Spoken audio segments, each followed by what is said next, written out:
Hello लोगोफोर, गिबियावनो आं आंनि गोसो गोरबोनिफ्राय खुलुमनाय, अननाय, मोजां मोननायखौ जासिहरग्रोबाय इउटुब चेनेल पुर्न गियान सापर्टआव। दिनैनि बे भिडिअ'आ 10 थाखा आरो 20 थाखा स्टार नटनि सोमोन्दै जागोन लोगोफोर। नोंथांमोनहा भिडिअ'खौ जोबजासिम नायलां, दानला दुनला नायनो नाङा, नङाब्ला मोजाङै मिथिनो आरो सिनायनो हानाय जाया ना लोगोफोर। बेनिखायनो भिडिअ'खौ जोबजासिम फुरा नायलांनांगौ लोगोफोर। आथिखालावहाय मार्केटाव, बाजाराव कइन्स आरो नट्सनि कम्पानियाव बै 10 थाखा नट, 20 थाखा नटनि बेसेना, स्टार नटनि बेसेना आथिखालाव बेसेबां सोलिनानै दं बेखौ आं नोंथांमोननो फोरमायनानै होनो नागिरदों। नोंथांमोनहा भिडिअ'खौ नायनानै मोजां मोनोबा लाइक, शेयार, साबस्क्राइब खालामनानै हो लोगोफोर। आथिखालाव कालेक्टर, डिलार, बायार बांनायनि थाखायनो बेफोरबायदि स्टार नटनि बेसेना बारायलांगासिनो दङ लोगोफोर। बेनिखायनो आं नोंथांमोननो बे स्टार नटनि बेसेनखौ फोरमायनो होननानै बे भिडिअ'खौ लानानै फैदों लोगोफोर। नोंथांमोनहा भिडिअ'खौ जोबजासिम नायलांबानो जाबाय। बेनि बेसेना 10 थाखायाव 50, 60, 70, 80, उफोराव 100सिम थाङो लोगोफोर, बेबायदि इउएनसि कन्डिसनबा। आरो नैबे 20 थाखाया बेयो नर्माल कन्डिसन जानानै दं। बेयो बेबायदि कन्डिसना बारा भेलु आरो प्राइस मोननो थाङा। बेनि बेसेना 20 थाखायाव 50, 60 थाखा मोनो लोगोफोर। आरो नैबेबो नर्माल कन्डिसन 30, 40, 50 बिदि मोनो लोगोफोर। आरो बेबो नर्माल कन्डिसन, बेबो बिदिनो थांगोन 50, 60 बेबायदि थांगोन 20 थाखायाव। आरो बेबो नर्माल कन्डिसनानो होनजायो, बेबो 30, 40, 50 बेबायदि थाङो लोगोफोर।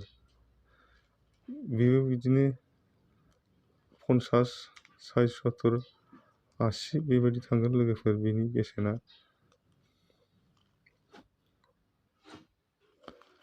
बेनि बेसेना 10आव 50 मोनगोन, 60, 70 मोनगोन। आरो बेनि बेसेना बिदिनो जागोन 50, 60, 70। बेयो नर्माल कन्डिसन, बेयो 30, 40 बेबायदि थांगोन। बेबो बिदिनो 50, 60 थाखा थांगोन। बेबो नर्माल कन्डिसन, बेबो 30, 40 मोनगोन लोगोफोर। बेनि बेसेना 50, 60सिम थांगोन, 40, 50सिम थांगोन।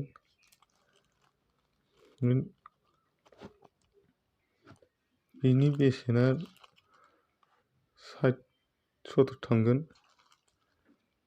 बेनि बेसेना 40, 50 थांगोन। बेबो बिदिनो 40, 50 थांगोन लोगोफोर। बे गासिबो स्टार नटजोब। नोंथांमोना बेबायदि स्टार नटखौ मोनोबा मोजाङै दोननांगौ। बै बाजारनिफ्राय मोननाय ना लोगोफोर, बेनिखायनो बे मैला गोजाम जाजोब्बाय। बेंकआव बख'नायाव नोंथांमोनहा खेल खालामनांगौ, गोदान साफा मोनो। बे गासिबो नर्माल कन्डिसन लोगोफोर। बेनि भेलुआ, बेसेना 30, 40 बेबायदिल' थाङो लोगोफोर। जुदि नोंथांनाव बेबायदि स्टार नट दङब्ला नोंथाङा खरस खालामनो नाङा, कालेक्सनाव दोन। इयुनाव नोंथांनि थाखाय मोजां खामानि होगोन। दा ओंखारगोदान हिसाबै बेनि भेलु आरो प्राइसआ खम। उनाव बेयो गोबाव जायोबा, गोजाम जालाङोबा बेनि बेसेना बारायलांबाय थागोन लोगोफोर। दाबो बारायगासिनो दङ। आरो दा जेसेबांनाखि भेलु प्राइस दङ बेनि बांसिन बारायलांबाय थागोन लोगोफोर। नोंथांमोनहा बेबायदि स्टार नटखौ 10 थाखा 20 थाखा 50 थाखा 100 थाखानि जायखिजाया स्टार नट मोनब्लानो बुथुमनानै दोन लोगोफोर। नोंथांमोननि थाखाय बेयो उनावहाय जोबोद मोजां खामानि हैगोन। अब्ला दिनैनि बे भिडिअ'खौ बेवहायनो दोनथ'नोसै लोगोफोर। भिडिअ'खौ नायनानै मोजां मोनदोंबा लाइक शेयार साबस्क्राइब खालामनानै हो लोगोफोर। प्लिज अननानै साबस्क्राइब खालामनानै हो। अब्ला दिनैनि बे भिडिअ'आ बेवहायनो दोनथ'बाय लोगोफोर। गोजोन्थों।